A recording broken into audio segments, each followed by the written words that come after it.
పశ్చిమ గోదావరి జిల్లాలోని ఉండిలో తులసి అనే మహిళ ఇంటికి చెక్కపెట్టెలో శవాన్ని పంపిన కేసులో చిక్కుముడులు వీడుతున్నాయి. ఆ మృతదేహం కాళ్ల గ్రామానికి చెందిన బర్రె పర్లయ్యదేనని స్థానికులు గుర్తించారు.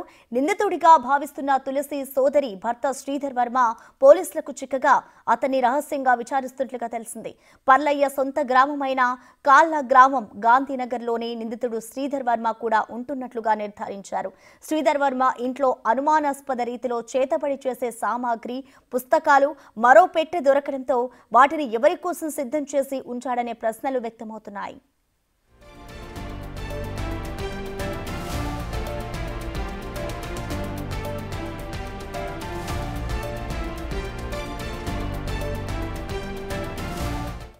అసలు శ్రీధర్ చేసే వృత్తి ఏంటి?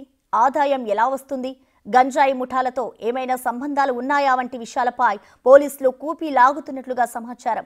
వదిన తులసిని ఆస్తి కోసమే బెదిరించడానికైతే ఒక వ్యక్తిని చంపి చెక్కపెట్టెలో శవాన్ని పంపించాల్సిన అవసరం ఏముంది? ఆ కుటుంబంతో ఎటువంటి సంబంధం లేని పర్లయ్యను ఎందుకు హత్య చేశాడనే కోణంలో కూపీ లాగుతున్నారు. పోలీసులు అడిగిన ప్రశ్నలకు అతడు దాటవేత ధోరణిలో సమాధానాలు ఇస్తున్నట్లుగా తెలుస్తోంది. ఇన్ని రోజులైనా కేసు కొలిక్కి రాకపోవడం పలు అనుమానాలకు తావిస్తోంది.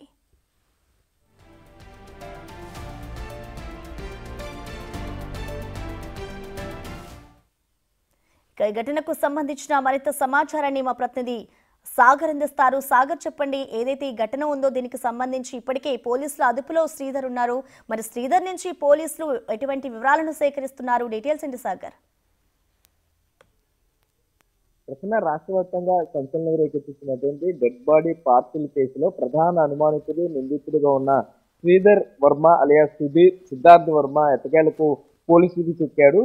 సుధీర్ వర్మతో పాటుగా అతనికి సహాయం చేస్తున్న మరో మహిళ సైతం పోలీసుల అదుపులో ఉన్నట్లుగా మనకు సమాచారం అందిస్తుంది. ముందుగా ఈ శ్రీధర్ వర్మ మొత్తం ఈ కథ అంతా కూడా ఈ క్రైమ్ థ్రిల్లర్ కథలా ఉన్నటువంటి ఈ కథ మొత్తాన్ని కూడా తన వదిన తులసి మీద తోసేయడానికి ప్రయత్నించాడు. విచారణలో పోలీసులు తప్పుదో పట్టించే ప్రయత్నం కూడా చేశాడు. తులసి భర్త ఎప్పుడో వెళ్ళిపోయినటువంటి తులసి భర్త మీద కూడా కొన్ని అనుమానాలు వచ్చేలాగా అతని సమాధానాలు ఉన్నాయంటూ కూడా మనకి సమాచారం ఉంది. సో వీటన్నిటిని దాటుకుని పోలీసులు ఇంకా డీప్ గా విచారణకు వెళ్తే అసలు నిజాలను చెప్పక తప్పలేదు. శ్రీధర్ వర్మ ఒక్కో నిజాన్ని చెప్పుకుంటూ వస్తున్నాడు. తన గ్రామానికి చెందిన పర్లయ్యను తన్నే హత్య చేసినట్లుగా శ్రీధర్ వర్మ ఒప్పుకున్నట్లుగా కూడా మనకు సమాచారం చెప్పింది. తన మధ్యన తులసిని ఆస్తి కోసం బెదిరించడానికే ఈ ప్రయత్నాలు చేశాడంటూ కూడా మనకు సమాచారం వచ్చింది. ఒకవేళ ఇదే నిజమైతే కనుక మరి ఏదైతే కాళ్ళ మండలంలో ఉన్నటువంటి గాంధీనగర్ లో శ్రీధర్ వర్మ మొదటి భార్య ఇంట్లో రెడీగా ఉన్నటువంటి చెక్కపెట్ట, రెండో చెక్కపెట్ట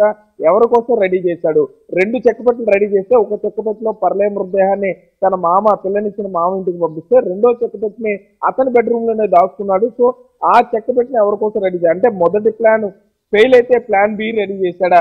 ప్లాన్ ఏలో భాగంగా పర్లయ్యను పంపించాడు. ఆ ప్లాన్ బి ఎవరి కోసం రెడీ చేశాడు? ఎవరిని చంపడానికి ప్రణాళిక చేశాడంటూ కూడా గ్రామస్తులు పెద్ద ఎత్తున ఆగ్రహం వ్యక్తం చేసే పరిస్థితి ఉన్నాయి ప్రశ్న. మరోపక్క శ్రీధర్ వర్మ ఒక్కో నిజం బయటికి చెప్పుకుంటూ వస్తున్నాడు. శ్రీధర్ వర్మ కుటుంబ సభ్యులు సైతం తనకి సహాయం చేస్తున్నట్లుగా పోలీసులు గమనించారు, అబ్జర్వ్ చేశారు. వారిని కూడా పోలీసుల అదుపులోనే ఉంచుకునే ప్రయత్నం చేసి ఆమెను కూడా విచారించడానికి సిద్ధమవుతున్నారు.